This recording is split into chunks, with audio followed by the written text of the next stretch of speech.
নমস্কাৰ সকলোকে স্বাগতম জনাইছো নিমাত ষ্টাডি পইণ্ট চেনেলটোলৈ আজি আমি এই ভিডিঅ'টোৰ মাধ্যমেৰে HS second year logic and ফিলচফিৰ চেপ্টাৰ 7 নীতি বাদ্যা শীৰ্ষক পাঠটোৰ সকলো মোষ্ট ইম্পৰ্টেণ্ট কুৱেশ্যন এনসাৰ আলোচনা কৰিম সো ভিডিঅ'টোৰ শেষলৈকে চাবা ইয়াৰ পৰা বহুত প্ৰশ্ন তোমালোকৰ ফাইনেল এক্সামত কমন থাকিব যদি তুমি এতিয়ালৈকে এই চেনেলটো সাবস্ক্ৰাইব কৰা নাই তেন্তে প্লিজ চেনেলটো সাবস্ক্ৰাইব কৰি দিবা আৰু এইটো ভিডিঅ' তোমালোকৰ বন্ধু বান্ধৱী অথবা তোমালোকৰ লজিক এণ্ড ফিলচফিৰ হোৱাটছআপ গ্ৰুপত শ্বেয়াৰ কৰি দিবা মৰমৰ ছাত্ৰ ছাত্ৰীসকল এইটো ভিডিঅ'ৰ ডেছক্ৰিপশ্যনত HS second year logic and ফিলচফিৰ সকলো চেপ্টাৰৰ ভিডিঅ'ৰ প্লেলিষ্টৰ লগতে পিডিএফৰ লিংক দিয়া আছে তাত ক্লিক কৰি তোমালোকে সকলো চেপ্টাৰৰ পিডিএফ ডাউনলোড কৰি লৈ ল'বা সো বলা তেন্তে বেছি পলম নকৰি আজিৰ ভিডিঅ'টো আমি আৰম্ভ কৰোঁ ক অতি সমূহ প্ৰশ্ন উত্তৰ প্ৰত্যেকটোৰ মূল্যাংক 1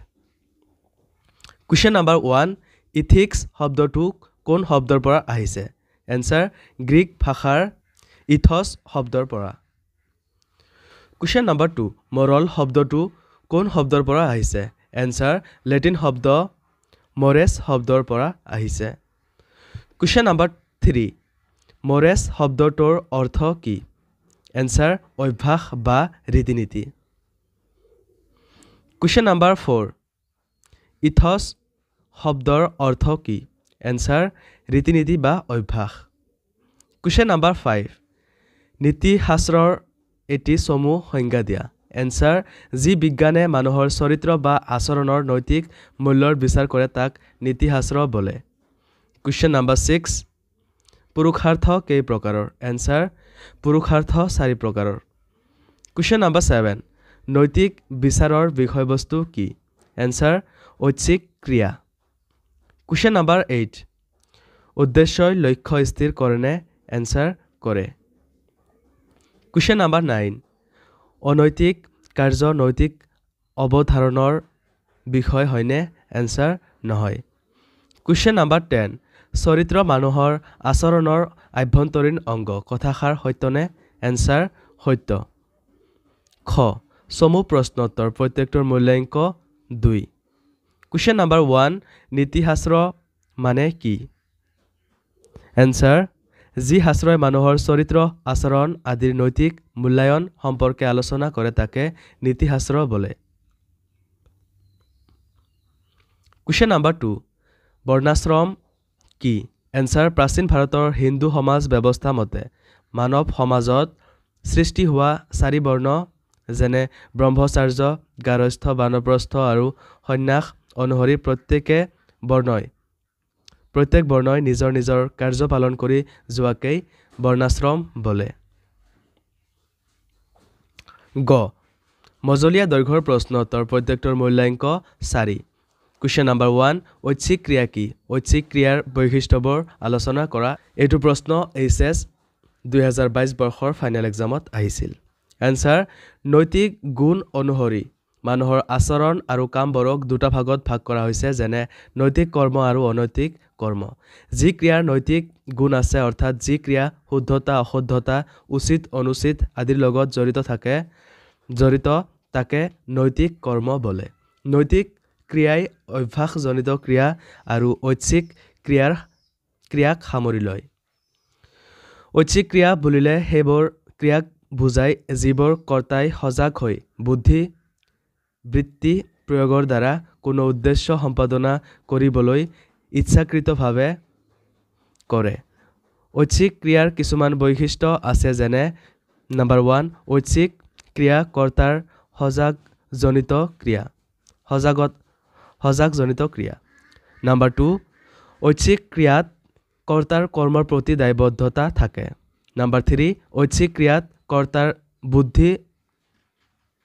বৃত্তি প্ৰয়োগৰ দ্বাৰা কৰ্ম সম্পাদিত হয় নম্বৰ 4 ই কৰ্তাৰ উদ্দেশ্য প্ৰণোদিত কৰ্ম কুৱেশ্যন নম্বৰ 2 ভাৰতীয় শাস্ত্ৰ মতে মুখ্য লাভৰ মাৰ্গ বা উপায়সমূহ কি কি আলোচনা কৰা এনসাৰ ভাৰতীয় শাস্ত্ৰ মতে জন্ম মৃত্যু আৰু সংসাৰ চক্ৰৰ পৰা মুখ্য বা নিৰ্বাণ লাভৰ মাৰ্গ বা উপায় তিনিটা যেনে কৰ্মযোগ ভক্তিযোগ আৰু জ্ঞান যোগ তলত এইবোৰৰ বিষয়ে চমুকৈ আলোচনা কৰা হ'ল নম্বৰ 1 কৰ্মযোগ কৰ্মযোগত কোৱা হৈছে যে মানুহৰ জীৱনটো কৰ্মময় কৰ্ম নোহোৱাকৈ মানুহ থাকিব নোৱাৰে বা জীৱন ধাৰণ কৰিব নোৱাৰে কিন্তু এই কাম আসক্তি শূন্য হ'ব লাগিব কৰ্মফলত আসক্তি নাৰাখি স্বাৰ্থশূন্য হৈ সৎ কাম বা কৰ্তব্য কৰাই নিষ্কাম কৰ্মৰ যোগেদি আত্মশুদ্ধি হয় আৰু আত্ম উপলব্ধি হয় নাম্বাৰ 2 ভক্তি যোগ মোক্ষ লাভৰ আন এক মাৰ্গ হ'ল ভক্তি যোগ বুলিলে পৰম ঈশ্বৰৰ প্ৰতি শ্ৰদ্ধা সেৱা অৰ্থাৎ ভগৱত প্ৰীতিৰ কথাকেই সূচাইছে ঈশ্বৰৰ ওপৰত অবিচলিত বিশ্বাসৰ জৰিয়তে মোক্ষ লাভ কৰা সম্ভৱ বুলি ভাৰতীয় শাস্ত্ৰই কৈছে নাম্বাৰ 3 জ্ঞান যোগ পৰম সত্তাৰ সাক্ষাৎ দৰ্শনেই জ্ঞান যোগ এই পথেৰে অগ্ৰসৰ হৈ সাধকে পৰমাত্মা আৰু জগত সম্পৰ্কে জ্ঞান লাভ কৰি নিৰ্বাণ লাভ কৰিব পাৰে নাম্বাৰ 3 বস্তুনিষ্ঠ বিজ্ঞান আৰু আদৰ্শনিষ্ঠ বিজ্ঞানৰ মাজত পাৰ্থক্য দেখুওৱা এনসাৰ বিজ্ঞানৰ দুটা প্ৰধান ভাগ হৈছে বস্তুনিষ্ঠ বিজ্ঞান আৰু আদৰ্শনিষ্ঠ বিজ্ঞান তলত দুয়োৰে মাজত থকা পাৰ্থক্য দেখুওৱা হ'ল যি বিজ্ঞানে কোনো বস্তুৰ প্ৰকৃতি স্বভাৱ লক্ষণ আদিৰ বিষয়ে আলোচনা কৰাৰ লগতে ইয়াৰ উৎপত্তি বিকাশ আদিৰ বিষয়ে সুশৃংখলভাৱে আলোচনা কৰে তাক বস্তুনিষ্ঠ বিজ্ঞান বুলি কোৱা হয় যেনে পদাৰ্থ বিজ্ঞান জীৱবিজ্ঞান ৰসায়ন বিজ্ঞান আদি আনহাতে যি বিজ্ঞানে কোনো এটা আদৰ্শ বা মানদণ্ডক মাপকাঠি হিচাপে লৈ বিষয় বস্তুৰ মূল্য নিৰ্ধাৰণ কৰে তাকে আদৰ্শনিষ্ঠ বিজ্ঞান বোলে বস্তুনিষ্ঠ বিজ্ঞানত আমাৰ বিচাৰ বুদ্ধি বিষয়বস্তুৰ অনুগত হয় আনহাতে আদৰ্শনিষ্ঠ বিজ্ঞানত আমাৰ বিচাৰ বুদ্ধি এটা নিৰ্দিষ্ট আদৰ্শৰ অনুগত হৈ কাম কৰে ঘ ৰচনাধৰ্মী প্ৰশ্নোত্তৰ প্ৰত্যেকটোৰ মূল্যাংক 6 কুৱেশ্যন নাম্বাৰ 1 নীতি বিজ্ঞান কি ইয়াৰ পৰিসৰ আলোচনা কৰা এইটো প্ৰশ্ন এইচএছ 2019 বৰ্ষৰ ফাইনেল এক্সামত আহিছিল এনসাৰটো তোমালোকে চাই লোৱা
কুৱেশ্যন নাম্বাৰ 2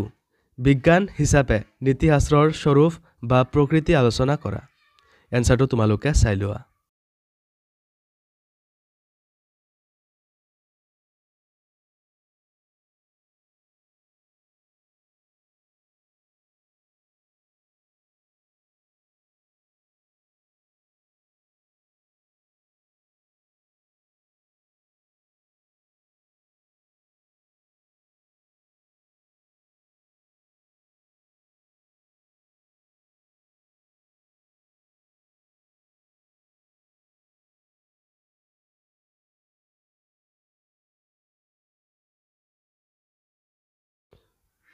কুৱেশ্যন নাম্বাৰ 3 নীতিশাস্ত্ৰ ব্যৱহাৰিক বা প্ৰায়োগিক বিজ্ঞান হয়নে আলোচনা কৰা এনসাৰটো তোমালোকে চাই লোৱা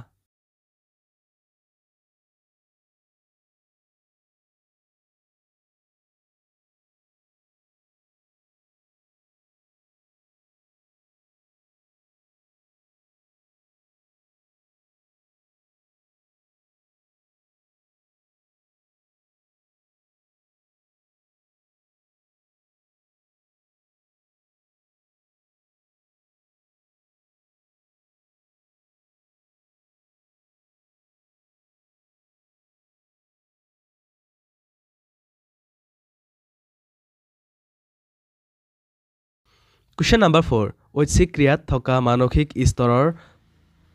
অন্তৰ্গত বিভিন্ন স্তৰবোৰ আলোচনা কৰা এনসাৰটো তোমালোকে চাই লোৱা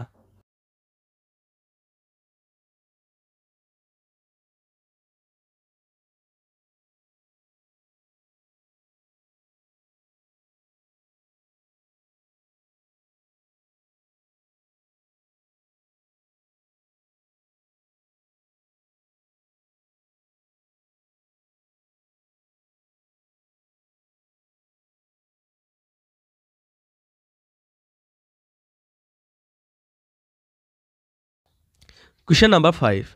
অনৈতিক ক্ৰিয়া কি অনৈতিক ক্ৰিয়াৰ বিষয়ে আলোচনা কৰা এটো প্ৰশ্ন এইচএস 2022 বৰ্ষৰ ফাইনেল এক্সামত আহিছিল এনসাৰটো তোমালোকে চাই লোৱা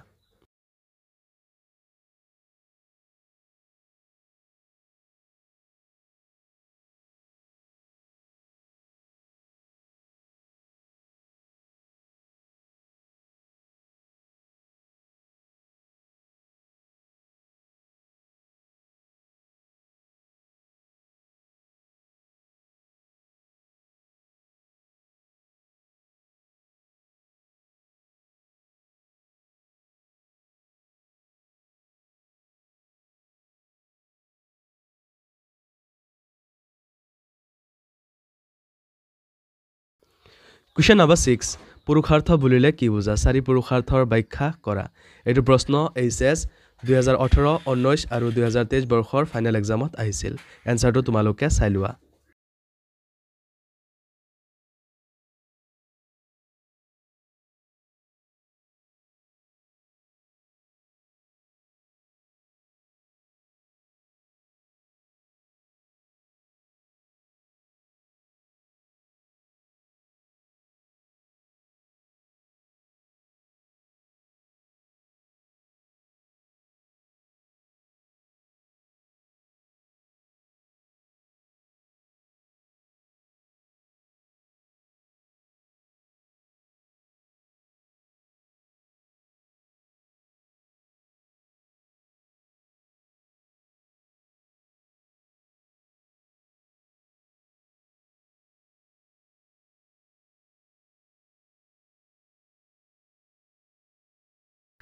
মৰমৰ ছাত্ৰ-ছাত্ৰীসকল আজিলৈ এইখিনিয়ে আশা কৰো এই ভিডিওটো তোমালোকক সহায় কৰিছে যদি ভিডিওটো ভাল লাগিছে তেন্তে এইটো ভিডিও তোমালোকৰ বন্ধু-বান্ধৱী অথবা তোমালোকৰ লজিক এণ্ড ফিলছফিৰ হোৱাটছআপ গ্ৰুপত শেয়াৰ কৰি দিবা চেনেলটো যদি এতিয়ালৈকে সাবস্ক্ৰাইব কৰা নাই তেন্তে প্লিজ চেনেলটো সাবস্ক্ৰাইব কৰি দিবা মৰমৰ ছাত্ৰ-ছাত্ৰীসকল এইটো ভিডিওৰ ডেসক্ৰিপচনত HS second year logic and ফিলছফিৰ সকলো চেপ্টাৰৰ ভিডিওৰ প্লেলিষ্টৰ লগতে পিডিএফৰ লিংক দিয়া আছে তাত ক্লিক কৰি তোমালোকে সকলো চেপ্টাৰৰ পিডিএফ ডাউনলোড কৰি লৈ লবা ধন্যবাদ